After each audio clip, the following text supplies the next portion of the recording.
You said woke. I don't want to talk about woke. I'm always fucking with the woke. The woke hate me more than anybody for good reason. Because when I stick the knife into them when they deserve it, it goes right to the bone, which it should, because they don't believe in it either. So here's a case.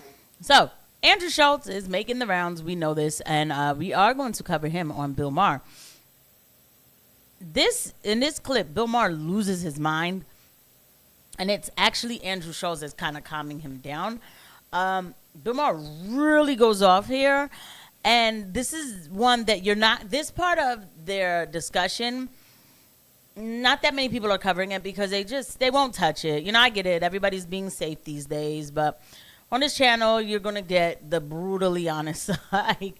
How can I say it? The brutally honest assessment of things that are going on, or at least the attempt of brutal honesty. I think that's more of a treasure these days than anything else. But I know this is not about me, so let's go ahead and get into Bill Maher losing his mind and Andrew Schulz calming him down. Andrew Schulz actually shutting him down on his own show. Case where, yes, emotionally, because I'm a supporter of Israel, I would like to see this guy out of the country. No, you can't just throw people. And just for context, this is about that Mahmoud Khalil case that, of course, nobody's talking about now. And I will say, Bill Maher really kind of explained this pretty good. I was shocked. So that's just a little foreshadowing. By the way, please don't forget to hit the like and subscribe button and the notification bell. Thank you to every eye that lands on these videos. People out because you don't like their speech. Especially if you give them or you grant them some form of, I don't know if he had a citizenship, maybe a visa or something like that, but you're essentially giving this green card. He has a green card. So if he has a green card, you're giving them the opportunities to be an American, exist as an American for this amount of years. But if you have the green card, you do have the same rights as an American citizen. That's what I'm saying. Right. Okay. So we have to give that person those rights. You have to. As annoying as that is. As annoying as it is. You probably should have looked into his resume before you gave him the green card. Because the part that they're never going to say is that what they did to Mahmoud Khalil, they'll do to you too. That's always been my principle with the government. Patriot Act. I mean, really? That's always what, and it's very hard to, I would say not more than 20% of the people in this country can you get on that opinion. Everybody else is just always going to go right to defending the speech of the people they like. Yes, this is what we constantly do. We're hypocrites, but like such hypocrites. But this is the thing, we have to this is where it gets frustrating, these arguments, is like, if we know we're hypocrites, we can't cry about it. We have to meet people where they are. Correct. Right? So like, I mean, I'm sure you see on Twitter, and like everybody's talking about, Israel, and like it seems like there's waning support in America for Israel. Oh, absolutely. So here's an example which you hear people say all the time. Like obviously the politicians have no clue how to communicate, most of them, and they're just like, well, this is our closest ally, and then you get asked why, and they go, oh, they don't know, because they're just being told that they're the closest ally. Well. Not just because they're being told that they're the closest ally. They get paid to tell you that they're the closest ally. Come on, Andrew. Closest ally in the Middle East. Regardless of what it is. It's like, I think that's very important. They're the closest ally in the Middle East because they're the only country in the entire Middle East that anyone in this country, these fucking hypocrites, would even... Here comes the explosion. Even survive for a week in. You wouldn't want to live. I don't know if that's true anymore. Like the UAE, I've been to Abu Dhabi. The UAE is not the Muslim world. If you're talking about But they're in the Middle East. That's what you're talking about. Okay, but you're talking about a tiny, tiny percentage of what typical life is like in 60 Muslim countries. You're talking about a little enclave that they carved out so Westerners could come and spend their money. Right. We're talking about far less than 1% of the way life is like. You would not want to live even in a moderate country like Jordan. And your wife certainly wouldn't enjoy living there. Yeah. Okay? You're making logical points. Well, these are factual points. Yeah, sure, they're factual. They are. Yeah, but it doesn't matter. It's like, I gave you another option that is true. Well, but it's I think, matter of fact, I would even argue that life is more relatable to the average American in the UAE or in Dubai than it is in. Again, but it's a disingenuous argument. Why is it disingenuous? Because I just told you. You said you can't live there, and I was like, here's another place. Because it's not typical. I said the entire Middle East. So if so look, here's Okay. Here's the thing. Here, all right. if I say you have to move somewhere in America, and I'm going to throw a dart at a map with a blindfold on, and could you survive anywhere else in America where that dart? You absolutely could. You could live in Salt Lake City. You could live anywhere in America. If I throw a dart at a map of the entire all 60 Muslim majority countries. Will you say you'll live there? I could survive in every single one of them. You couldn't. How no? What? How could I not? I'm not a gay guy. I'm not. I could live in any single one of them. You're in Kabul. Your wife would have to wear a head-to-toe burqa every. That's on her. Okay. So, let's assess what just happened here. I love how Bill Maher can sit there and talk about Muslims and Muslim countries and how horrible they are without any kind of repercussion. Y'all already know where I'm going to go, but I'm not going there just yet. Just give me a moment. To say that we could throw a dart in Salt Lake City and you could be fine and live there, okay. But if you threw a dart in any Muslim country, you wouldn't make it.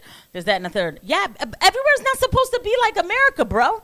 Like, I don't understand this. And this comes from a leftist, right? Who, I like multiculturalism, okay, but there's something about that Middle East that pisses you off. What is it? It's not America. And you're absolutely right, Bill. A lot of people wouldn't last there. And that's not me coming at Americans. Like, I know we are American, right? But, like, our culture promotes a lot of, like, degeneracy and stuff. Like, that's not American culture, but what took over American culture. And I'm going to get there. But Bill, saying that people won't survive, and then his reason, because your wife would have to be covered. Extraordinary. Like, we still are using those 2001 lines about covered women. Covered women. Not everybody in Iran is head to toe with a burqa on. I know he said that about Afghanistan, and I do kind of like Andrew Schulz rebuttal. But our culture is more of a Kabbalistic Talmudic culture. It is. We promote, like, obviously not all Americans. Of course, there's a lot of Americans who speak out against transgenderism. But if you want to go into it, you know, like, since he can talk about Muslims are bad because women have to wear burqas, well, in the Talmud, the Adam Kadmon doctrine says that God made man in the image of man and woman, like. And that's why, you know, having like multiple genders is okay, like, because this is some sort of construct, right? Which one is, I'm just saying, if we're going to do that, I should be able to do it the other way, right? Nobody's ever met Bill Maher with that. Oh, but watch, if I did ever get the chance, and one day I will, to say to Bill Maher, but all right, fine, you get scared about Sharia law, but what about the infiltration, the influence of this Talmudic type of it's like a tikkun olam. It's like we're supposed to be fixing the world and the world problems. So here are the solutions, and that there are people who think that they're man and woman at the same time. So we can fix that and help them live a cohesive life, and that's how we bring God together. Voodoo. I have a problem with it. It's not in Christian doctrine. So if I said that to him, oh, you're just anti-Semitic. What are you? Okay. So you're talking about me surviving. You're like, I could live very comfortably in every single country. Like, again, let's not move the goalposts. You're asking if I could live comfortably. You could live with yourself knowing that that's how women are treated in your world. I hate this moral argument. Like, we give a fuck about women around the world. Like, I know, but this is like... Yeah, you said you'd be happy. This is such a bullshit argument. This is such a bullshit argument. No, I didn't say happy. I said I could live. You keep moving the goalposts. Okay, cool. I'm sorry. Let's stay on what you say. I could live easily in every single one of the countries outside of the wars that are existing. But you're saying in peacetime? Easily? Easily. You live easily. You could easily live in Kabul, Afghanistan. Is there war happening? Is the Taliban doing their thing? No war. No war. So the war's over. War's over? I could kick it in Kabul for a month easy. enjoying life. Now, am I doing stand-up every night? No. But could I take a little vacation?